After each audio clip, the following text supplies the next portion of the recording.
คือผมก็ตื่นเต้นกับวิดีโอรีวิวในวันนี้มากเลยนะครับกับเจ้า Camry ตัวใหม่ซึ่งเวลาผมมองดูแล้วเนี่ยให้อารมณ์เดียวกับ Lexus เลยแล้วสำหรับการชกกับรถยุโรปเนี่ยคันนี้เนี่ยจะทำได้ดีแค่ไหนไปดูกันดีกว่าครับ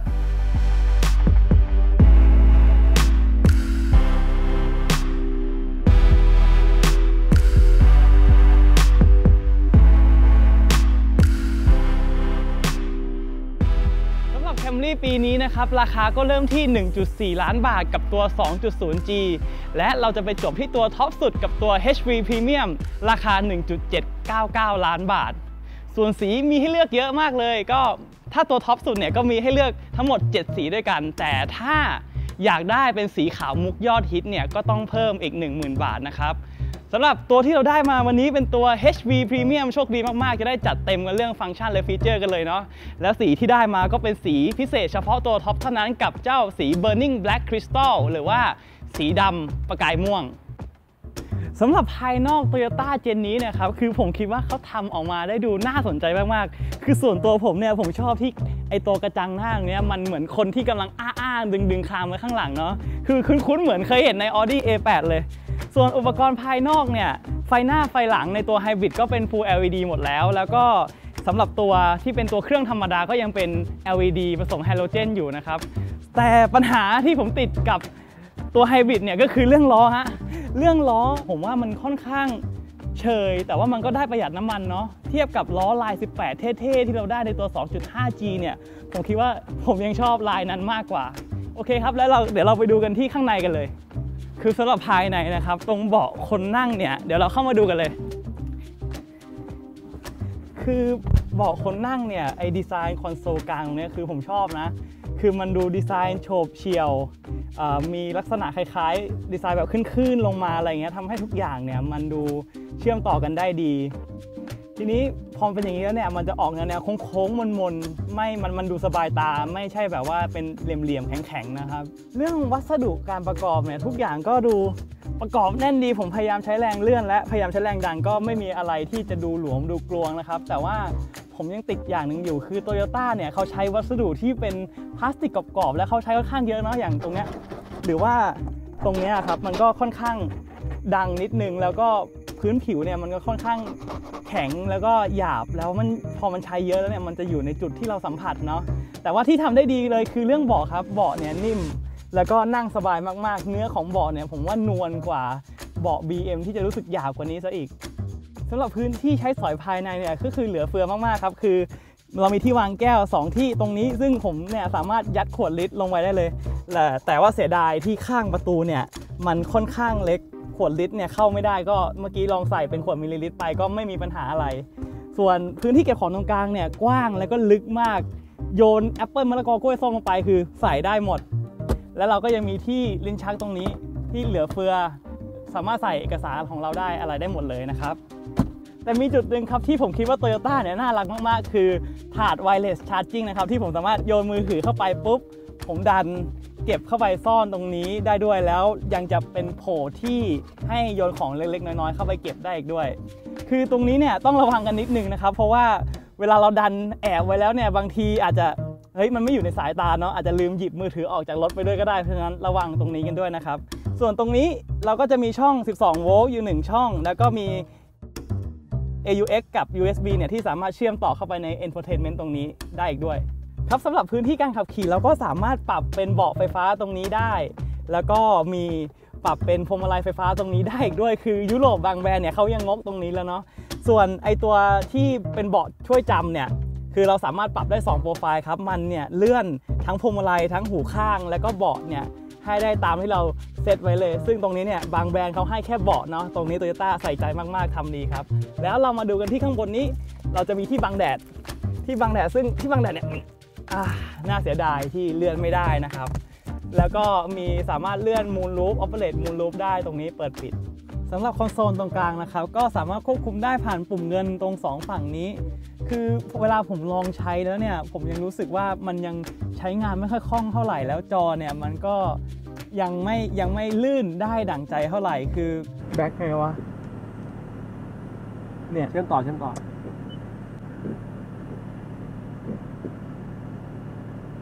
ค เพราะหรือนี่ S9 Plus คนอื่นวะอาจจะต้องใช้ความเคยชินในการบริหารตรงนี้นิดนึงเนาะส่วนเรื่องกล้องถอยหลังเนี่ยผมว่ามันยังไม่ค่อยชัดเท่าไหร่คือไม่มี360ไม่เป็นไรแต่ก็อยากจะขอก็คือกล้องที่แบบถอยแล้วมันคมชัดกว่านี้นะครับส่วนเรื่องข้างล่างตรงนี้ก็จะเป็นแอร์ควบคุมแอร์ได้ทั้งหมดผ่านตรงนี้มาที่เกียร์ก็จะมีให้เราเลือกเป็นโหมด Eco โหมด Normal โหมด Sport EV โหมดเบรกมือเบรกโฮก็อยู่ตรงนี้เหมือนกันส่วนฟีเจอร์ที่มากับตัวท็อปเท่านั้นก็คือเบาะที่สามารถปล่อยลมเย็นออกมาทางหลังและทางก้นได้คือถ้าลองใช้แล้วเนี่ยผมว่าเฮ้ยมันก็ดีนะมันก็เย็นๆดีแต่ว่ามันก็ไม่ได้แรงไปจนถึงขนาดที่เราแบบรู้สึกเฮ้ยวิวแปลกๆแล้วเรามาดูกันที่พวงมาลัยนะครับคือบางคนเนี่ยเพื่อนผมบอกว่าเฮ้ยมันดูสวยหรูดีส่วนปุ่มฝั่งนี้เอาไว้ควบคุมจอ TFT ด้านหน้าของเรานะครับเรื่องข้อมูลการขับขี่แล้วก็ฝั่งนี้เนี่ยเอาไว้ควบคุมพวกระบบฟีเจอร์ในการขับขี่อย่างเช่นตัว Lane Departure Assist แล้วก็ตัว Radar Cruise Control ส่วนเรื่องไอตัวจอข้างหน้าเนี่ยครับผมยังรู้สึกว่าเฮ้ยมันก็บอกละเอียดดีเนาะแต่ว่าตัวหนังสือเนี่ยมันยังออกจะเล็กๆไปหน่อยเวลาเรามองแล้วเนี่ยเราก็อาจจะต้องใช้การเพ่งนิดนึงซึ่งถ้าเกิดว่าทำตัวหนังสือออกมาได้ใหญ่กว่านี้ก็คือจะอยู่ง่ายขึ้นเยอะเลยครับแล้วเมื่อเราเข้ามาดูพื้นที่ด้านหลังนะครับพื้นที่เข่าเนี่ยด้วยที่ฐานล้อเนี่ยมันยาวขึ้น5 เซนจากรุ่นที่แล้วเนาะพื้นที่เข่าผมเนี่ยเหลือเฟือมากๆเลยตรงนี้เป็นตำแหน่งที่ผมขับนะครับแล้วก็พื้นที่หัวเนี่ยผมสูง178ก็ได้เกือบเกิน1ฝ่ามือเลยครับเมื่อกี้ให้ช่างกล้องสูงกว่า183เนี่ยเขามาลองแล้วเขารู้สึกว่าเฮ้ยพื้นที่สำหรับเขาก็ยังเหลือเฟืออยู่คือสำหรับผมเนี่ยคิดว่ามันใหญ่กว่าตัว E-Class ที่เดี๋ยวเรากำลังจะไปรีวิววิดีโอหน้านะครับส่วนเรื่องที่เก็บของข้างหลังเราก็มีที่เก็บแก้วตรงนี้สามารถใส่ขวดมิลลิลิตรได้แต่เมื่อกี้ลองขวดลิตรแล้วใส่ไม่ได้ส่วนประตูด้านข้างเนี่ยเราสามารถลองใช้ขวดลิตรเนี่ยยัดลงไปได้ไม่มีปัญหาอะไรนะครับแล้วเราก็มีกระเป๋าด้านหน้าอยู่ไว้ให้ใส่ของอีกนิดหน่อยแล้วก็มาต่อกันที่ฟังก์ชันเบาะหลังนะครับซึ่งทั้งหมดนี้เนี่ยมาเฉพาะกับตัว Top HV Premium เท่านั้นกับตรงที่เป็นทัชสกรีนจับตรงนี้นะครับก็คือเราสามารถเลื่อนพนักพิงหลังเนี่ยได้ถอยหลังแล้วก็ดันหน้าได้เราสามารถปรับแอร์โซนคอนโทรลแยกสำหรับเบาะหลังนะครับแล้วก็ตรงนี้ก็จะเป็นพวกปรับเครื่องเสียงต่างๆนานาทั่วไปหรือถ้าเกิดว่าคุณคิดว่าเฮ้ยพื้นที่โดยสารของคุณยังไม่พอเนี่ยคุณยังมีสวิตช์ตรงนี้เอาไว้เลื่อนเบาะหน้าเนี่ยที่เป็นตัวพิงหลังได้ด้วยหรือว่าเลื่อนเข้าเลื่อนออกให้ใกล้ให้ไกลขึ้นได้ด้วยเพิ่มพื้นที่โดยสารให้กับคุณอีกตรงนี้เราก็จะมีเป็นช่อง 2.1 โวลต์ Fast Charging USB นะครับอยู่2ช่องแล้วก็ยังมีช่องสกีหรือว่าที่ฝรั่งเขาเรียกว่าช่องสกีเนี่ยที่เราสามารถใส่ของยาวๆให้มันยื่นออกมาได้นิดหน่อยหรือเราจะสามารถหยิบอะไรออกมาใช้ตรงนี้ก็ได้เหมือนกันครับโอเคเบาะหลังครบแล้วเดี๋ยวเราไปดูท้ายกันต่อเลยโอเคครับสำหรับฝาท้ายนะครับสวิตช์เปิดมันก็จะอยู่ด้านขวาตรงนี้เนี่ยผมก็เอากระเป๋าเวล3มาผมยัดเข้าไปแล้วก็เอาตัวกล่องเนี่ยยัดเข้าไปคือพื้นที่เนี่ยยังเหลือเฟือเยอะมากๆคือพื้นที่เก็บของเนี่ยมันออกมาเป็นสี่เหลี่ยมจัตุรัสเนาะใส่ของง่ายเอาของง่ายแต่ว่าอาจจะมีโหลดลิฟต์ตรงนี้นิดนึงที่เราต้องใช้แรงยกของออกขึ้นบ้างแต่ก็ไม่เป็นไรครับตรงนี้เรามีฮุกไว้เกี่ยวพวกเขี้ยวหรือของหรือเน็ตอะไรที่คุณอยากใช้หรือว่าเกี่ยวถุงช้อปปิ้งก็ได้แล้วข้างล่างเนี่ยข้างล่างก็มาเป็น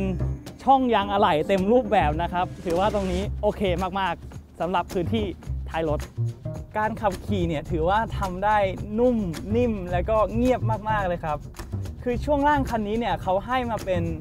ช่วงล่างอิสระ4ล้อที่ข้างหลังเนี่ยตอนนี้มาเป็นปีกนกคู่เรียบร้อยแล้วซึ่งไม่มีใครในเซกเมนต์นี้ให้ขนาดนี้นะครับแต่ว่าถ้าเกิดเราเทียบกับรถยุโรปเนี่ยรถยุโรปเดี๋ยวนี้เขาจะหนีไปทำเป็นช่วงล่างถุงลมกันหมดแล้วเนาะซึ่งช่วงล่างถุงลมเนี่ยมันจะให้ความรู้สึกที่มีคนเหมือนประคับประคองเหมือนลอยเปลอยู่แต่ว่าถ้าเทียบเป็นช่วงล่างธรรมดาเนี่ยคันนี้ถือว่าทำได้ดีมากๆเลยครับแต่ปัญหาที่ผมติดเกี่ยวกับการขับขี่ของคันนี้คือเรื่องเครื่องครับเครื่องเขาจับคู่พร้อมกับเกียร์ CVT ซึ่ง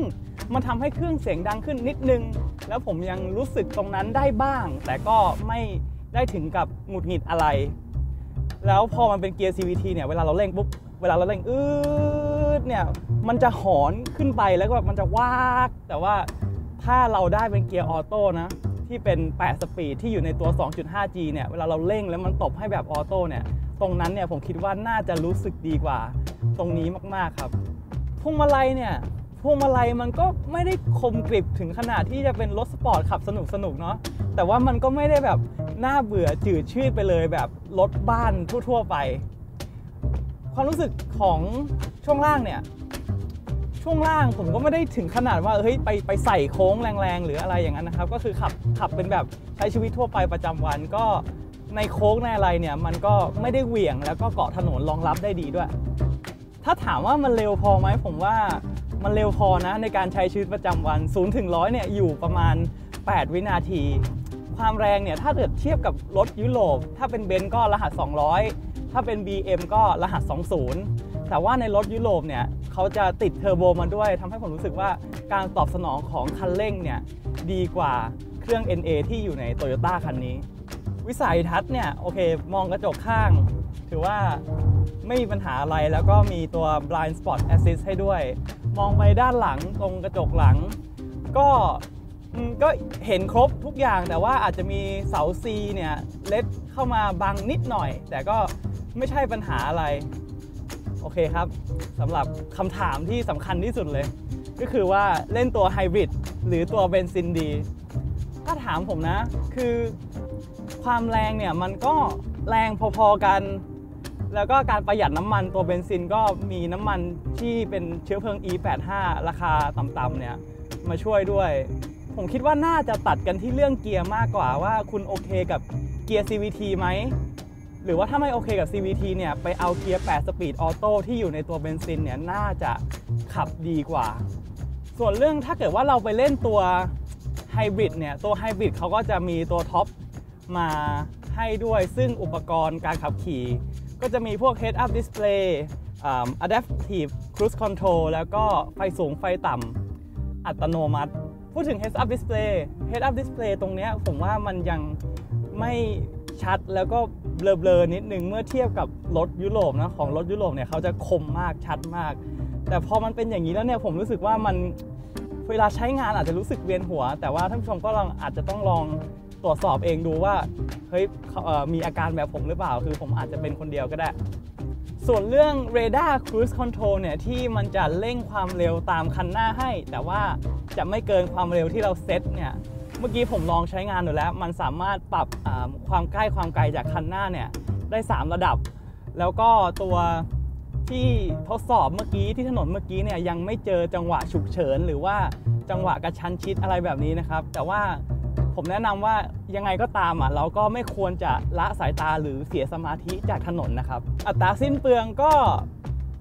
Toyota เขาเคลมไว้ 24.5 กิโลลิตรนะตอนนี้ผมทำได้ประมาณ23 กิโลลิตรแต่ตอนที่ผมไปรับรถออกมาเนี่ยมันมีคนทำไว้ 13.3 โลลิตรผมคิดว่าทั้งนี้ทั้งนั้นเนี่ยก็ยังไงก็ยังขึ้นอยู่กับนิสัยการขับขี่ของคนอยู่นะครับสำหรับระบบ Lane Change Assist เนี่ยก็มันจะเป็นระบบที่ช่วยให้เราอยู่ในเลนได้เนาะแต่ว่าถ้าเกิดว่ามันจับได้ว่าเฮ้ยเรากำลังจะหลุดออกจากเลนเนี่ยพวงมาลัยมันจะช่วยดึงกลับให้แต่ว่าถ้าเกิดว่าเราออกไปเองเนี่ยแล้วรถมันจับแรงได้ว่าเอ้ยเราตั้งใจออกเนี่ยมันก็จะปล่อยเราไปโดยที่ไม่รบกวนเลยส่วนถ้าอยากแก้ปัญหาตรงนี้ก็คือสามารถเปิดไฟเลี้ยวซ้ายเลี้ยวขวาแล้วก็ไปตามทิศได้เลยระบบตรงนี้มันก็รู้แล้วว่าเราตั้งใจที่จะไปตามเลนนั้นๆก็สรุปสำหรับ Camry คันใหม่ปีนี้นะครับคือถึงแม้ว่าจะเห็นว่าผมเนี่ยบ่นแต่ละอย่างออกไปเนี่ยแต่นั่นมันเป็นการเปรียบเทียบกับรถของยุโรปทั้งนั้นเลยมันแสดงได้ว่าคันนี้ Toyota ได้สร้างมาตรฐานใหม่ในเซกเมนต์นี้แล้วครับขอขอบคุณ Toyota นนทบุรีนะครับที่ให้เรายืมรถออกมาทำรีวิวในวันนี้คือถ้าใครสนใจ Toyota เนี่ยบอกเลยว่า Toyota นนทบุรีบริการดีมากแนะนำเข้าไปหาเขาที่โชว์รูมหรือติดต่อ1114ก็ได้นะครับส่วนถ้าใครชอบวิดีโอนี้ชอบรีวิวนี้แนะนำให้กดไลค์และถ้าอยากดูรีวิวรถใหม่ทุกอาทิตย์เนี่ยแนะนำให้กด subscribe แต่ถ้ายังไม่ชอบเนี่ยคอมเมนต์บอกเราได้ที่ข้างล่างนะครับขอบคุณมากครับ